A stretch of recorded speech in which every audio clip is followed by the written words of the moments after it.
علی بھائی اگلا سوال کریٹیکل ہے۔ گستاخانہ عبارت والی بکس کا جھوٹا دفاع کرنے والے بعض علماء کی جانب سے آپ کے خلاف ایک نیا اعتراض مارکیٹ میں آیا ہے، اچھا اور جی، وہ یہ کہ آپ صوفیاء کی بکس کی پرنٹنگ کو بند کروانے کا مطالبہ کرتے ہیں، جبکہ دوسری طرف احادیث کی بکس کی پرنٹنگ کیوں نہیں رکواتے، حالانکہ ان کتابوں میں بھی ضعیف اور من گھڑت احادیث موجود ہیں۔ ہائے، پلیز اس تازہ الزامی جواب کا علمی جواب بھی ریکارڈ کروا دیں تاکہ بھولی بھالی عوام کی اصلاح ہو سکے۔ اعتراض جذباتی ہے، جواب علمی مانگا جا رہا ہے صدقے جاواں۔ آپ دیکھ لیں کہ اس اعتراض نے ان کا کچا چٹا کھول دیا۔ جو میں کہتا تھا انہوں نے اپنے بابوں کو خدا مانا ہوا ہے۔ سورہ التوبہ کی آیت نمبر 31 ہے، اتخذوا احبارہم ورہبانہم اربابا من دون اللہ۔ یہود و نصارہ نے اپنے علماء اور اپنے صوفیوں کو، جوگیوں کو، یہ اعلیٰ حضرت کا ترجمہ میں کر رہا ہوں، علماء اور جوگیوں کو اپنا رب مان لیا تھا اللہ کے مقابلے پر۔ اور اس کو سپورٹو و ترمذی کی روایت ہے، بعض محدثین کے نزدیک ضعیف ہے لیکن فٹ ان بیٹھتی ہے اس پہ۔ عدی بن حاتم نے کہا یا رسول اللہ ہم تو اپنے بزرگوں اور جوگیوں کو اپنا رب نہیں مانتے تھے، علماء کو۔ آپ نے فرمایا صلی اللہ علیہ وآلہ وسلم کیا تم ان کی حلال کی چیزوں کو حلال اور حرام کی چیزوں کو حرام نہیں مان لیتے تھے؟ کہا یا رسول اللہ ایسا ہی تھا۔ آپ نے فرمایا یہی تو رب ماننا ہے۔ وہ عیسائی سے مسلمان ہوئے تو ان کی آیت تمہارے بارے میں کیوں نازل ہوئی ہے؟ یہ بالکل فٹ ان بیٹھتی ہے۔ کس لیول پہ جاتے ہیں؟ اور اگر کوئی کہ یہ تو مطلب وہ عیسائیوں کے بارے میں آیت نازل ہو گئی ہے، مسلمانوں پہ نہ فٹ کریں، وہ بخاری مسلم میں حدیث ہے، میری امت میں وہی خرابیاں پیدا ہوں گی جو اگلے لوگوں میں پیدا ہوئیں، قدم با قدم بالشت بر بالشت، حتیٰ کہ اگلے لوگوں میں سے کوئی گوہ کے سراغ میں داخل ہوا میری امت بھی وہی کام کرے گی۔ صحابہ نے پوچھا یہ اگلے لوگوں سے مراد کیا؟ یہود و نصارہ ہیں۔ آپ نے فرمایا اگر وہ مراد نہیں تو اور لوگ کون سے لوگ مراد ہیں؟ اچھا بعض لوگوں نے کہا یہ ہے کہ یہود و نصارہ کے فیشن شروع کر دے گی۔ نہ، پرانی کہانیاں۔ ترمذی میں اس کا شان ارشاد بھی موجود ہے، جامعہ ترمذی میں حدیث ہے ذات انوات والی، مشکات میں بھی موجود ہے کہ نبی صلی اللہ علیہ وآلہ وسلم ایک جنگ کے موقع پر، غزوہ حنین کا موقع، جا رہے تھے، راستے میں ایک درخت آیا ذات انوات اسے کہا جاتا تھا، جس پہ مشرکین عرب اپنی تلواریں لٹکایا کرتے تھے تاکہ جنگ میں فتح ہو، جس طرح آج کل مسلمان ماشاءاللہ ٹاکیاں باندھ رہے ہیں درباروں کی درختوں پہ۔ تو بعض صاحب نے عرض کیا اللہ کے رسول آپ ہمارے لیے بھی کوئی درخت مقرر کر دیں۔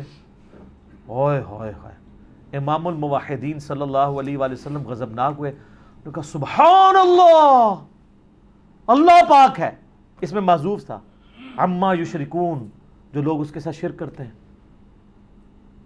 آج تو تم نے وہی بات کر دی جو موسیٰ کے ماننے والوں نے کی تھی۔ سورۃ الاعراف کی آیت نمبر 138 آپ علیہ السلام نے تلاوت کی کہ جب موسیٰ کی قوم ایک ایسی قوم کے پاس سے گزری جہاں پہ کچھ لوگ بتوں پہ اعتکاف کیے ہوئے تھے، سورۃ الاعراف آیت نمبر 138، تو انہوں نے کہا موسیٰ آپ ہمارے لیے بھی کوئی خدا کا بت بنا دیں، ہم اس پہ اعتکاف کر کے بیٹھیں۔ تو موسیٰ علیہ السلام نے کہا اوے جاہلو، حالانکہ نبی کے صحابہ ہیں، ان کی موجودگی میں اللہ کا بت مانگ رہے ہیں۔ آپ نے فرمایا میرے صحابہ، تم نے بھی موسیٰ کے صحابہ والا ہی کام کیا ہے۔ اچھا آپ نے راضی ہونے کو میں نے صحابہ کی توہین نہیں کی ہے، نبی علیہ السلام نے بیان کی ہے۔ تو آپ نے فرمایا آج تم نے وہی بات کر دی ہے۔ پھر آپ نے وہاں پر فرمایا تھا تم بھی اگلے لوگوں کے پیچھے چل پڑو گے، قدم با قدم بالشت بر بالشت۔ یعنی یہ فیشن کا ذکر نہیں تھا، مشرکانہ اوہام اور عقیدوں کا ذکر تھا۔ یہاں پہ بھی یہی آپ دیکھ لیں، ہم جو رونا روتے تھے نا کہ انہوں نے اپنے بزرگوں اور بابوں کو نبی کا درجہ دیا ہوا ہے اور تصوف کو دین تصوف بنا دیا ہے، تو اس کی یہ ویریفیکیشن ہو گئی ہے۔ ہم کہہ رہے ہیں حدیث کی کتابیں، وہ کہتے ہیں حدیث کی کتابوں کی پرنٹنگ بھی بند کریں، اس میں بھی تو ضعیف روایتیں ہیں، اگر ہمارے بزرگوں کی بند کرانی ہے تب کو کڈی وڈی کہانی کرائی نے۔ آپ کے بزرگوں کی کتابیں کیا دین ہے؟ آپ کے بزرگوں کی کتابیں کیا وہ چیز ہے جو نبی صلی اللہ علیہ وآلہ وسلم نے حجۃ الوداع پہ فرمایا تھا؟ المستدرک الحاکم میں انٹرنیشنل کے مطابق 318 نمبر حدیث ہے کہ میں اپنے بعد دو ایسی چیزیں چھوڑ کے جا رہا ہوں جن کو مضبوطی سے پکڑ لو گے کبھی گمراہ نہیں ہوگے، ایک اللہ کی کتاب اور دوسرا اس کے نبی کی سنت۔ کیا بابوں کو بھی چھوڑا تھا آپ نے؟ حالانکہ آپ کے پاس وہ بابے تھے جو چھوڑے جا سکتے تھے، لیکن آپ نے ان کا ذکر نہیں کیا۔ کیوں؟ بابوں نے قیامت تک زندہ نہیں رہنا تھا نا، ابو بکر کو چھوڑ کے جاتے وہ تو بھی 2 سال بعد فوت ہو گئے، عمر کو چھوڑ کے جاتے تو وہ بھی تقریباً 13-14 سال کے بعد فوت ہو گئے، سیدنا عثمان کو چھوڑ کے جاتے وہ بھی 25 سال کے بعد فوت ہو گئے، مولا علی کو چھوڑ کے جاتے وہ بھی 40 سال کے بعد فوت ہو گئے، اور آخری صحابی ابو طفیل عامر بن واصلہ رضی اللہ تعالیٰ عنہ وعلیہ السلام 110 ہجری میں فوت ہوئے۔ آج چل رہا ہے، آج 22 محرم 1441 ہجری ہے، اور 110 ہجری میں آخری صحابی فوت ہو چکے ہیں۔ 1300 سے زیادہ عرصہ گزر چکا ہے، تو آپ نے اسلام نے کسی بابے کو نہیں چھوڑا، آپ نے کتاب اللہ اور سنت کو، اور غدیر خم پہ بھی صحیح مسلم میں آتا ہے قرآن اور اہل بیت، اس میں کہا قرآن کو پکڑو، اس میں ہدایت ہے، اس میں نور ہے، یہ اللہ کی رسی ہے، جو اسے پکڑے گا ہدایت پہ ہوگا، جو چھوڑ دے گا گمراہ ہو جائے گا۔ صحیح مسلم انٹرنیشنل نمبر کے مطابق 6225 سے لے کے 6228 تک۔ اور دوسری بھاری چیز میرے اہل بیت ہے، میں اپنے اہل بیت کے بارے میں تمہیں اللہ کا خوف دلاتا ہوں، 3 دفعہ فرمایا، قرآن، اہل بیت، قرآن اور سنت۔ بابے کدھر سے آ گئے؟ کہتے ہیں جی بابوں کی کتابوں کی پرنٹنگ بند کرا رہے ہیں، چشتی رسول اللہ کی پرنٹنگ، اچھا یہ دوسرے کی کہیں گے؟ آپ بریلویوں سے کہیں نا کہ اشرف علی رسول اللہ والی کتابیں جو تھی الامداد رسالہ، کہیں گے پرنٹ نہیں ہونا چاہیے، اور کہیں چشتی رسول اللہ والا کہتے ہیں ہونا چاہیے، اور دیوبندیوں سے کہیں وہ کہیں گے اشرف علی رسول اللہ آپ کو سمجھ نہیں آیا، چشتی رسول اللہ والا پرنٹ نہیں ہونا چاہیے۔ تو یہ نہ کہیں کہ بابوں کی کتابوں کے اپنے بابوں کے پجاری، اپنے بابوں کی بات کرتے ہیں، اپنے فرقوں کے بابوں کی بات کرتے ہیں۔ تو اس کے اوپر میں پہلے پھکی والا جواب دے دوں، الزامی جواب، اینٹی ونم، یہ بالکل ویسا ہی ہوا ہے۔ آپ کو پتا ہے پرویز مشرف کے دور میں، ڈکٹیٹر کے دور میں، اس ظالم شخص نے مردوں اور عورتوں کی میراتھن کروائی تھی اکٹھی، اور جب اس وقت کی ایک جو سیاسی جماعت جو اس نے بنائی تھی، اس سے جب پوچھا گیا ان کے لیڈر سے کہ یہ مرد و عورت کا اختلاط تو ہمارے معاشرے کے بھی، اسلام کے بھی خلاف ہے، تو اس نے کہا جی وہ طواف کعبہ میں بھی تو مرد و عورت کٹھے ہوتے ہیں۔ استغفر اللہ تو بولی بالکل ہے، بریلوی نے مولوی نے وہی کام کیتا ہے۔ میراتھن کو کمپیئر کروایا اس پولیٹیکل لیڈر نے خانہ کعبہ میں طواف کعبہ کے معاملے میں۔ بھئی طواف کعبہ تو دین کا حصہ ہے، اور اس میں بھی اس طرح نہیں ہے کہ بھئی کسی کی عورت کسی کے مرد کے ساتھ ہوتی ہے، وہاں پہ پورے پروٹوکول کے ساتھ لوگ چل رہے ہوتے ہیں، اور وہاں تو کوئی بہت ہی بغیرت علیحدہ بات ہے، بڑے سے بڑے بغیرت بھی کسی کی عورت کو اس طرح ٹچ نہیں کرتے، سب کے اپنے گناہ بخشوانے گئے ہوتے ہیں لوگ ادھر، اور وہاں پہ بھی نماز کے وقت علیحدہ ہو جاتے ہیں۔ تو اس ظالم شخص نے ڈکٹیٹر کی بات کو محفوظ کرنے کے لیے، اس کو بچانے کے لیے، میراتھن عورتوں مردوں کے اختلاط کے لیے خانہ کعبے کے طواف کی مثال دے دی۔ اس ظالم شخص نے اپنے بابوں کو بچانے کے لیے کہا حدیث کی کتابیں چھاپنا بند کر دو، تو انہوں پھر میں ہی چپیٹ مار سکنا علمی طور پہ، چپیٹ لگی ایسے فٹ ہے۔ پھکی والا جواب، الزامی جواب، اینٹی وینم، اسی اصول اور مبادی پہ جواب۔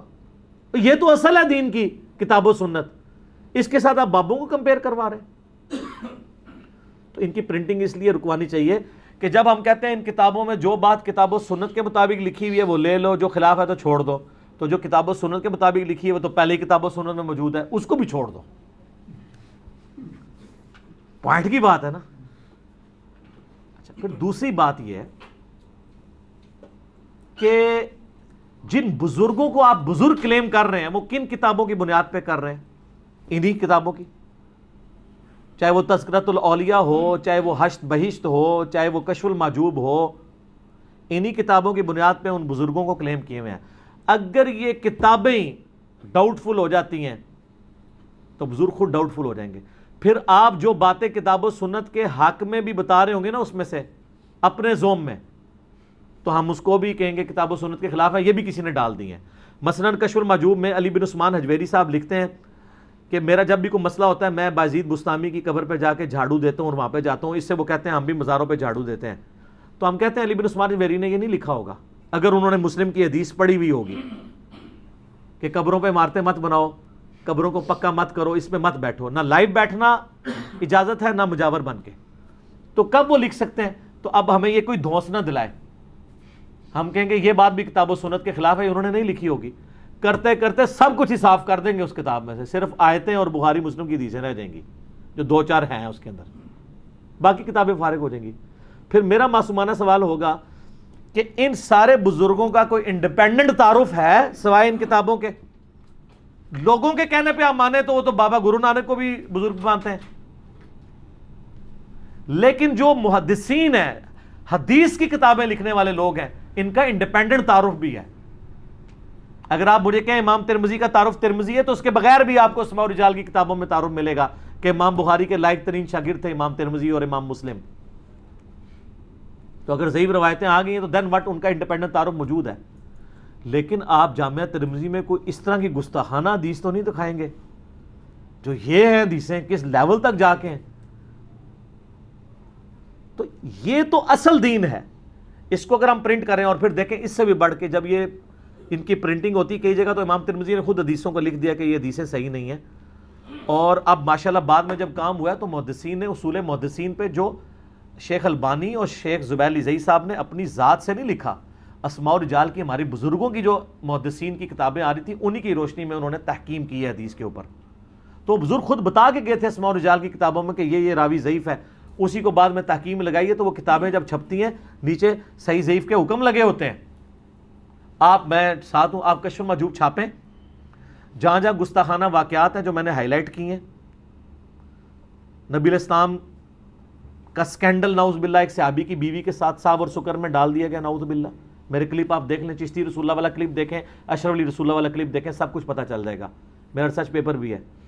تو اس کے نیچے فٹ نوٹ پہ لکھ دیں کہ یہ انتہائی گستاخانہ واقعہ ہے، اس سے کوئی دلیل نہ پکڑے، اس پہ کوئی ایمان نہ لائے۔ تو پھر آپ سے آ کے لوگ خود پوچھیں گے کہ یہ واقعہ تو جنید بغدادی کے صاحب اور بایزید بستامی کے سکر کی دلیل تھا، اب اگر اس سے بھی دلیل نہ پکڑیں تو پھر یہ صاحب اور سکر کہاں سے آ جائے گا؟ وہ ایک بلڈنگ نہیں گرے گی، یہ ان کی بنیاد ہل جائے گی۔ تو یہ اس طرح کی باتیں کر کے یہ اپنے آپ کو خود بے عزت کروا رہے ہیں۔ قرآن و حدیث کے مقابلے پہ بزرگوں کی کتابوں کو لے آئے ہیں۔ تو ان کو چاہیے کہ قرآن و حدیث تو اصل ہے، وہ تو چھاپنا ہمارے دین کا حصہ ہے، بزرگوں کی کتابیں کون سا دین کا حصہ ہیں؟ اور وہ بھی پھر کہانیاں، پھر واقعات، ایسے عجیب و غریب واقعات۔ میں کہتا ہوں جن واقعات کو یہ قرآن و حدیث سے صحیح بھی ثابت کرنے کی کوشش کرتے ہیں وہ بھی قرآن و حدیث کی روشنی میں صحیح نہیں ہے، وہ بھی ساری کہانیاں ہیں، ہم ان واقعات کو صحیح نہیں سمجھتے۔ اگزامپل کے طور پہ بات کرتا ہوں، میرے پاس شمس الدین بھائی آئے، آپ کو پتہ ہے وہ قادیانی سے ریورٹ ہوئے میں، تو مجھے انہوں نے وہ کتاب، وہ احمدی بک، پاکٹ بک جو ہے، وہ ہے نام تو اس کا پاکٹ بک ہے لیکن وہ ایڈی موٹی ہے، اتنی وڈی باریک رائٹنگ والی، زارا صفحہ نہیں بن جاتی ہے اگر موٹی رائٹنگ میں ہو، وہ ویسے نام پاکٹ بک رکھا ہوا انہوں نے۔ مجھے کہتے ہیں اس کا جواب دیں جواب دیں جواب دیں۔ اچھا، اب جب وہ میں نے باتیں پڑھی نا اعتراضات کی، تو میں اعتراض کے جواب پڑھنے سے پہلے ہی اس رزلٹ پہ پہنچ گیا کہ اگر یہ اعتراض ہوا ہے نا تو انہوں نے کشف المحجوب سے اس کا یہ جواب دینا ہے، تذکرۃ الاولیاء سے یہ جواب دینا ہے، حاشیہ بھائی سے یہ دینا ہے، اور وہی نیچے دیا ہوا تھا۔ میں نے کہا یار اس کا جواب نہیں ہو سکتا۔ کہتے ہیں ہمارے علماء دیوبند اور بریلوی اور اہل حدیث تو مجھے یہ بتاتے تھے کہ یہ احمدی پاکٹ بک کے اندر جتنے جواب دیے ہوئے نا یہ اہم ہی دیے ہوئے ہیں، کوئی نہیں لکھے ہوا کشف المحجوب میں یہ کچھ۔ میں نے کہا تمہیں توفیق نہیں کبھی ہوئی کہ کشف المحجوب کھول کے میں پڑھوں کہ واقعی لکھا ہوا ہے کہ نہیں؟ میں نے کہا یہ رینڈملی کھولو، واقعہ نکالو، میں تمہیں ابھی کشف المحجوب بریلوی اور دیوبندیوں دونوں میں سے نہ نکال کے دوں نا، مجھے پکڑ لینا۔ تو میں نے اس پوری کتاب کو پڑھا تو میں نے کہا جی اس میں ایک ٹاپک ہے جس کو میں اسٹرانگلی کنڈیم کر سکتا ہوں، وہ حضرت حسین ابن علی کی جو اس نے گستاخیاں کی ہیں، اگرچہ اس نے شیعہ کے بکس میں آ کے کی ہیں، لیکن یہ تو نہیں میرا عیسائیوں سے بکس ہے تو میں حضرت عیسیٰ کو گالیاں دینا شروع کر دوں، تمہارا عیسیٰ یہ، تمہارا عیسیٰ یہ۔ اب جب پوچھیں گے نا وہ تعویل کریں گے، وہ کہیں گے مراد یہ کہ جس حسین کو یہ مانتے ہیں ہمارا حسین تو اور ہے، حسین تو ایک ہی ہے۔ اگر میں کہوں کہ اے عیسائیوں تمہارا خدا یہ اتنی گندی گالیاں نکالوں، تو کیا عیسائی اللہ کو نہیں مانتے؟ تو میں اللہ کو تو برا نہیں کہوں گا نا، یہ طریقہ تو نہیں ہے۔ تو وہ اس کی تعویل باطل یہ کرتے ہیں کہ وہ جو کہا تمہارا حسین، اس سے مراد حسین ابن علی نہیں تھا، وہ جس کو نصیریہ مانتے تھے، جس کو رافضی مانتے تھے، او بھائی نصیریہ رافضی اسی حسین کو مانتے ہیں جس کو آپ مانتے ہیں، وہ صرف اس کو غلو کرتے ہیں، ہم غلو نہیں کرتے ہیں، لیکن حسین کو تو آپ برا نہیں کہہ سکتے۔ کل تو آپ حضرت عیسیٰ علیہ السلام کو بھی کہیں گے ہم اس عیسیٰ کو کہتے ہیں جس کو عیسائی مانتے ہیں، اور عیسائی اسی عیسیٰ کو مانتے ہیں جس کو ہم مانتے ہیں، وہ غلو کرتے ہیں۔ آپ یہ اس طریقے سے توہین تو نہیں کر سکتے۔ تو یہ ان تصوف کی کتابوں کو سپورٹ، پھر قادیانیت کی سپورٹ میں یہ کتابیں جا رہی ہیں. خدا کے لیے ان کتابوں کو ضرورت نہیں ہے. اور پھر ان واقعات کو جو ہے وہ مجھ سے پہلے کس نے ہائی لائٹ کیا ہے، اسی پہ میں کنکلوڈ کرتا ہوں. بقیہ کے سوالات انشاءاللہ اگلی دفعہ کریں گے. مجھے بتائیں مجھ سے پہلے کس نے ان واقعات کو کنکلوڈ کر کے ہنگامہ کھڑا کیا ہے علمی طور پہ؟ اگر یہ کہتے ہیں نہیں ہمارے بزرگ تو شروع سے ان واقعات کو غلط سمجھتے ہیں، تو مجھے بتائیں ان واقعات کو غلط کہہ کے کن کن کتابوں کے اندر آپ کے بزرگوں نے لکھا ہے کہ چشتی رسول اللہ، اشرفی رسول اللہ یہ سارے کفریات ہیں؟ وہ ذرا کتاب پیش کریں. لیکن اپنی والی پیش کرنی ہے. بریلویوں کا اشرفی رسول اللہ کو غلط کرنا ہے ہم نہیں مانیں گے، دیوبندیوں کا کہنا مانیں گے. اور دیوبندیوں کا چشتی رسول اللہ کو غلط کہنا نہیں مانیں گے، بریلویوں کا کہنے کو مانیں گے، جن کا اپنا ہے نا. ہر بندے کو اپنا ابا عزیز ہے نا. تو کسی نے نہیں کیا تھا، تو آپ کس نے کہتے ہیں ہم نے لانے برات کیا ہوا ہے؟ تو یا پھر مانیں کہ ہاں جی انجینئر صاحب کو اللہ نے ہمارا مجدد بنا کے بھیجا. یہ جوک کے طور پہ میں کہہ رہا ہوں. انہوں نے آ کے ہماری آنکھیں کھولی. ہمارے بزرگوں نے ہمیں دھوکے دیے ہوئے تھے، درمیانے بزرگوں نے، پرانے نہیں نا، پرانے نہیں ہیں. علی بن عثمان اجویری 465 ہجری میں فوت ہوئے ہیں، ان سے پہلے 450 سال کے بزرگ وہ ہمارے بزرگ ہیں. بایزید بستامی 297 ہجری میں فوت ہوئے ہیں، اور ایک روایت میں 261 ہجری میں. اسی زمانے میں امام مسلم بن حجاج القشیری جن کی کنیت ابو الحسین تھی وہ ہمارے بزرگ ہیں. آپ کے بزرگ کی کنیت ابو یزید تھی، وہ آپ کے بزرگ ہیں. کہتے ہیں وہ توہین کرتا. مجھے کوئی توہین نہیں، یزید نام بھی رکھیں، لیکن نام رکھ کے مجھے جواب دیں کہ یہ ہمارے بزرگ ہیں ابو یزید مولانا فلاں بریلوی رحمۃ اللہ علیہ. آج کے دور کا رکھیں، ان کے بچے کو اسکول میں بھی داخلہ مل جائے تو بات کیجیے گا. اور آپ کہہ رہے ہیں کہ بازید بستامی امام جعفر کے خلیفہ ہیں، ڈائریکٹ ان سے اکتساب کیا اور انہوں نے اپنی کنیت ابو یزید رکھی ہوئی ہے.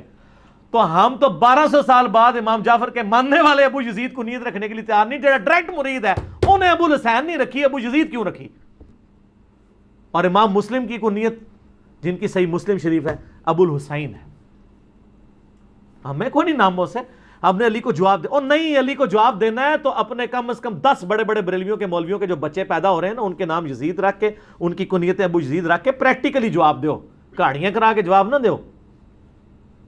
پرانے بزرگ شیخ عبد القادر جیلانی رحمۃ اللہ علیہ کوئی پرانے نہیں ہیں، 561 ہجری میں فوت ہوئے، ان سے پہلے 650 سال کے مسلمان ہیں.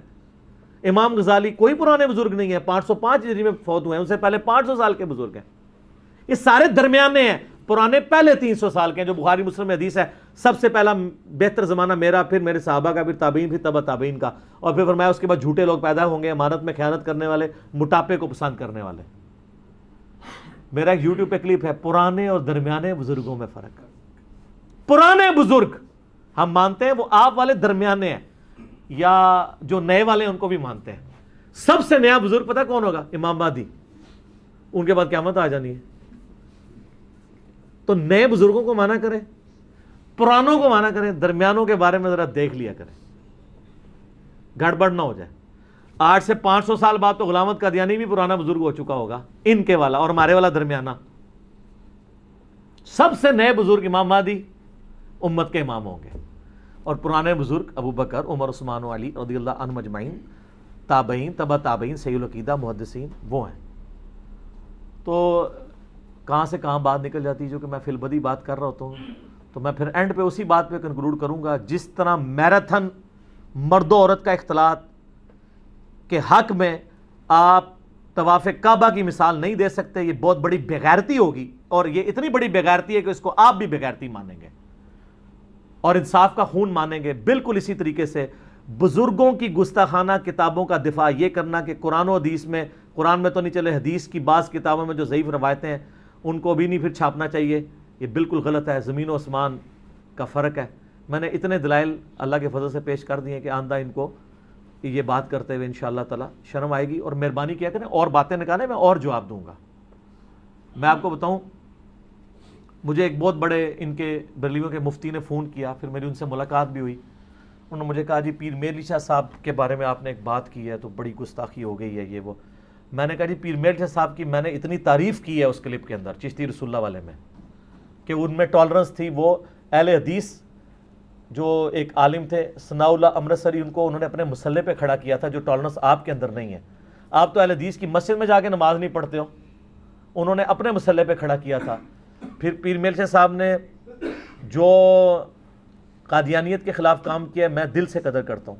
صرف ایک مسئلے میں نے ان سے اختلاف کیا کہ جو ان کی کتاب ہے تحقیق الحق فی کلمت الحق، جس میں انہوں نے چشتی رسول اللہ کے واقعے کو کوٹ کیا، اگرچہ انہوں نے غلام احمد قادیانی کو یہ جواب دیا تھا کہ اس واقعے کو دلیل نہ بنایا جائے اپنی نبوت کے لیے، لیکن انہوں نے اس واقعے کو فی نفسی غلط نہیں کہا.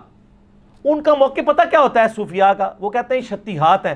اگر کسی کی ولایت ثابت ہو اور وہ چشتی رسول اللہ پڑھوا لے تو وہ عند اللہ معذور تصور ہوگا. غلام احمد قادیانی اگر پڑھائے گا تو مجرم ہوگا. اب یہ سودا عوام میں تو نہیں بیٹھ سکتے. یہ لوگ کہیں گے یار یہ کیا ہے، بخاری مسلم میں حدیث ہے میری بیٹی فاطمہ بھی چوری کرے اس کے بھی ہاتھ کٹیں گے.